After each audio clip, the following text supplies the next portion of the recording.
많은 분들께서 영어 책을 읽는 데 있어서 마치 고등학교 때 영어 독해하듯이 맞아요. 저희가 그렇게 공부를 네, 해왔어요. 무슨 시험 보듯이 완벽하게 이해해야 된다라는 강박 때문에 저희가 영어 책을 읽는 즐거움을 못 누리고 있다고 생각하거든요. 그래서 안녕하세요 여러분, 대치도 헤더쌤입니다. 오늘 이렇게 특별한 분도 모셨는데요. 영어 책 읽기 코치이자 리북스 교육신 블로그 소피쌤의 책장 운영자, 그리고 이번에 또 책을 이렇게 신간을 발간하신 영어 공부 말고 영어 독서입니다의 저자 소피쌤 모셨습니다. 네, 반갑습니다. 저는 지금 말씀해주신 영어 공부 말고 영어 독서합니다의 공동 저자, 그리고 영어책 읽기를 영업하고 다니는 영업사원이라고 저를 자칭하고 있습니다. 네, 반갑습니다. 제가 이 소피쌤을 모신 이유가 있습니다. 저희 채널에서 영어 원서 읽기에 대해서 많이 말씀을 드리는데 아이들 책 읽기 위주가 많이었잖아요. 그런데 성인을 대상으로도 원서 읽기에 대해 중요성을 말씀해주고 계셔가지고 이렇게 모시게 되었어요. 여러 영어 공부 방법이 있는데 또 직접 시도해 보셨더라고요. 회화 수업도 들으시고 그 중에서도 원서 읽기에 흥미를 꾸준히 가질 수 있었던 점이 저는 궁금하거든요. 10년 넘게 이렇게 영어책 읽기를 영업하고 다니는 이유에 대해서 제가 스스로 물어봤을 때 그 영어책 읽기가 가져다주는 이점이 너무 많더라고요. 선생님도 마찬가지시겠지만 뭔가 좋은 게 있으면 이렇게 전파하고 싶잖아요. 그래서 저도 영어책 읽기를 열심히 전파하고 다니는데 가장 큰 매력은 두 마리 토끼를 한꺼번에 잡을 수 있다는 점인 것 같아요. 많은 분들이 원하시는 영어 공부 그리고 독서의 이점을 함께 누릴 수 있는 게 바로 영어 독서 활동의 큰 매력이라고 생각합니다. 그러면 이 학부모님들께서도 사실 아이들이 영어를 요새는 훨씬 더 잘하잖아요. 영어 공부를 해야겠다 니즈는 느끼시지만 부담스럽기도 하고 시간 내기도 좀 어렵고 네. 그럼에도 불구하고 이 성인 그 중에서도 이 학부모님들께 영어 독서를 해야 하는 이유에 대해서 설명해 주실 수 있으실까요? 요즘 같은 메타버스 세상에서 말로 이렇게 소통하면서 써먹는 확률도 굉장히 중요하고 높지만 이렇게 글로써 소통하는 쓰임을 생각해 본다면 조금 더 동기부여가 잘 되지 않을까 싶어요. 어머님들께서 내 영어를 좀 써먹어야지 라는 관점, 아이들과 같이 책을 읽으면 참 좋잖아요. 그 책을 통해서 소통할 수 있고. 그런데 아마 많은 어머님들께서 이제 3점대가 넘어가면서부터는 뭐 아이가 더 잘 읽어요 하면서 영어책 읽기를 이제 그만두시는 분들이 많은 것 같아요. 그 이유를 생각해 봤을 때 즐겁지가 않아서 그런 것 같은데 어머님들께서 영어책을 읽어야 되는 이유가 어머님들께서 영어를 써먹는 그 모습을 보여주시면 아이들도 본받을 수 있고 어머님들께서 아이들과 영어 독서를 같이 해주시면 너무 좋잖아요. 이상적이고. 그런데 그렇게 하지 못하는 이유를 우리가 잘 생각해보고 그걸 이어나갈 수 있는 방법을 찾는 게 중요하다고 생각하거든요. 그래서 어머님들께서 책을 읽으실 때 너무 아이 책만 같이 읽으려고 하면 어머님들이 흥미가 떨어져서 맞아요. 동기부여나 아니면 계속해서 이어나갈 수 있는 힘이 안 되니까 어머님들의 어떤 성향을 또는 취향을 파악하시고 내가 재밌는 책도 한번 읽으시고 또 아이랑 또 같이 읽을 수 있는 책도 읽어나가면서 서로 그렇게 독서로서 영어를 써먹는 즐거움을 맛보신다면 교육으로도 그리고 자신의 어떤 그 개발에서도 좋은 이점을 누리실 수 있을 것 같습니다. 아, 너무 좋습니다. 그러면 이 영상을 보고 그래, 영어 독서 나도 좀 해봐야겠다라고 시도해보고 싶으신 분이 있으실 수 있을 것 같거든요. 책에서는 오디오북 서비스도 추천을 주셨는데 지금 당장이라도 시도해볼 수 있는 성인 영어 원서 독서 뭐가 있을까요? 당장 시도하기 위해서는 책을 사셔야 돼요. 너무 당연한 얘기인데 또 어머님들과 대화를 나누다 보면 책 사는 것부터 일단 어렵게 생각하셔요. 어떤 책을 살지 모른다라는 어려움도 있지만 책을 사서 내가 읽지 못하면 어떡하지? 그 두려움이 되게 높더라고요. 영어 원서 읽기에 대한 장벽이 높기도 하지만 그 이면에는 영어책을 잘 읽어야 된다 아니면 끝까지 다 읽어야 된다라는 그런 고정관념 때문에 영어 독서를 못하는 가장 큰 어려움인 것 같아서 책을 읽다 마는 건 그 독자의 선택일 수 있기 때문에 잘못된 게 아니란 말이죠. 그래서 그 읽다가 마는 것에 대한 부정적인 인식을 내려놓으시고 시도해보는 것 자체에 즐거움을 가지신다면 평생을 영어 공부했잖아요. 그러면 5번 정도는 투자해볼 수 있는 시도가 아닌가라고 생각을 합니다. 제일 쉬운 방법은 책을 산다. 책을 산다. 네. 그리고 책을 사서 이제 읽기 시작하는데 가장 중요한 것은 그 영어 책을 읽을 때 마음가짐인 것 같아요. 많은 분들께서 영어 책을 읽는 데 있어서 마치 고등학교 때 영어 독해하듯이 맞아요. 저희가 그렇게 공부를 네, 해왔어서. 무슨 시험 보듯이 완벽하게 이해해야 된다라는 강박 때문에 저희가 영어책을 읽는 즐거움을 못 누리고 있다고 생각하거든요. 그래서 조금 편안하게 외국어 책이니까 내가 이해되는 만큼만 읽겠다라고 생각하시고서는 읽는다면은 그렇게 어렵지는 않습니다.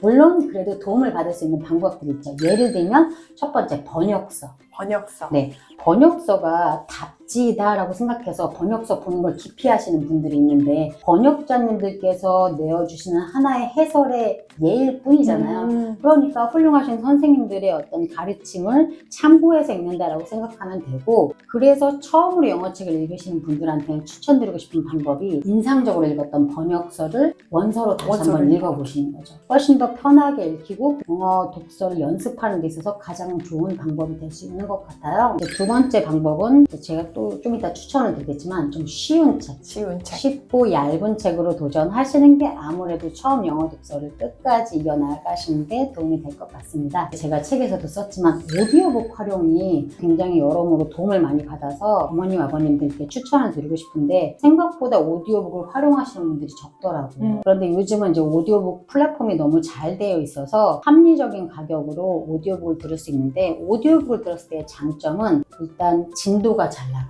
선생님들께서 나레이션 해주시는 걸 들으면서 읽으면은 확실히 따라가면서 이야기를 끝까지 읽기가 편해지고요. 영어를 학습하는 차원에서도 듣기 연습하는데 굉장히 효과적이거든요. 우리 아이들이 연습하는데 오디오북 많이 활용하는 이유랑 같은 맥락으로 볼 수 있을 것 같습니다. 네, 오디오북 서비스가 3가지 정도 말씀을 해주셨던 것 같아요. 네네, 맞아요. 지금 이제 가장 많은 책을 보유하고 있는 거는 아마존의 자회사인 오더블. 맞아요. 오더블이 구독료가 가장 좀 비싼 편이긴 해.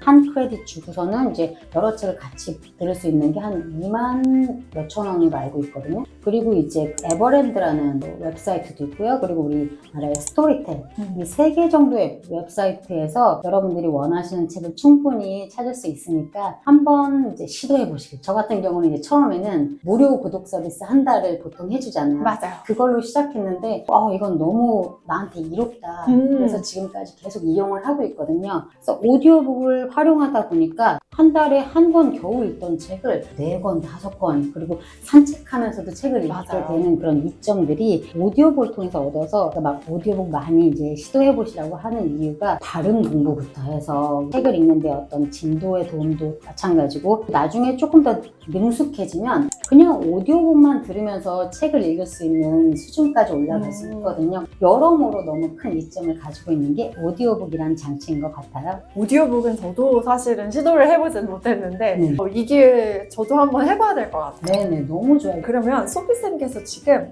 5권 정도는 사봐라 라고 말씀하셨는데, 내가 안 읽어본 사람이면 어떤 거를 사야 할지 모르겠거든요. 맞아요.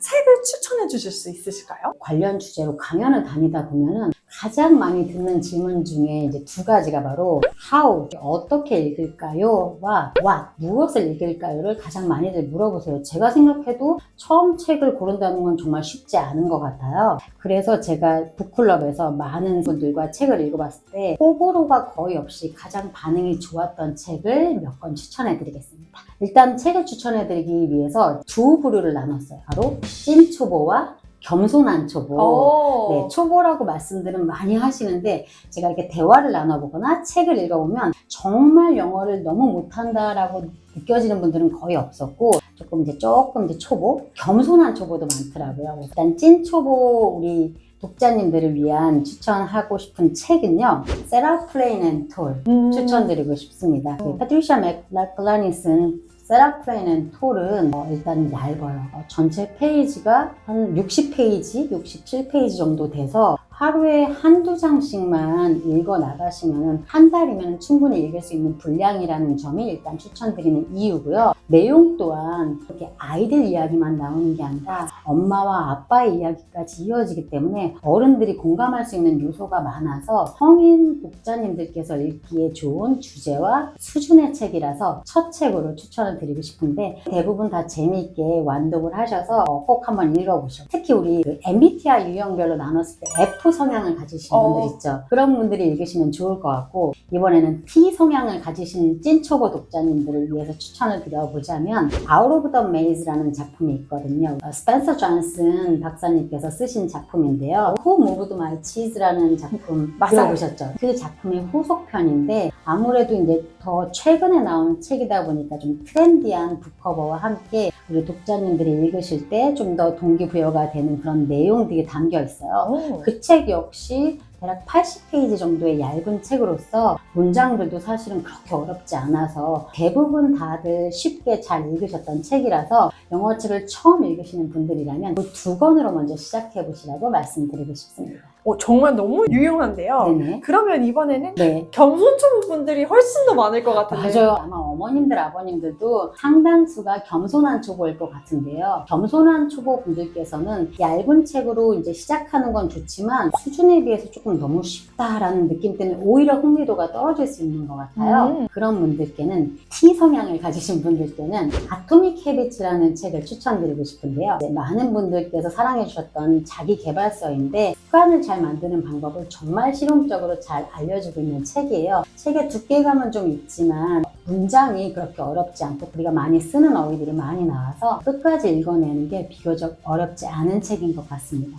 그리고 또 한 권 추천드리자면요. 겸손한 초보 분들 중에서 F 성향을 가지신 분들께 추천드리고 싶은데요. 아마 미드나잇 라이브러리라는 작품들을 읽어보신 분들이 많으실 것 같아요. 같은 작가 맷 헤이그의 The Comfort Book이라는 책인데 우리나라 번역서로는 위로의 책이라고 나온 것 같아요. 우리 맷 헤이그가 우울증을 겪으면서 자기가 가졌던 어떤 통찰이나 위로가 되었던 생각들을 담아놓은 책인데 역시나 두께감은 좀 있지만 내용들이 그렇게 어렵지 않고 동시에 굉장히 힐링을 주는 내용이 많아서 필사하면서 또는 낭독하면서 읽기 너무나 좋았던 책이라 저희 북클럽에서 읽었을 때 정말 많은 분들이 지금 너무 좋아요, 추천하고 싶어요 라고 말씀을 주셨던 책입니다. 저희가 이 노하우를 듣는 거잖아요. 직접 소피쌤께서 북클럽을 운영을 하셨고 또 많은 독자분들과 함께 읽었던 책이어서 저도 너무너무 솔깃하고 지금 당장이라도 읽어봐야겠다. 네, 이 네 권은 거의 성공하실 수 있는 확률이 높고 일단 책들이 다 너무 훌륭해요. 그래서 꼭 한번 도전해 보시기를 강력 추천하고 싶습니다. 네, 그러면 마지막으로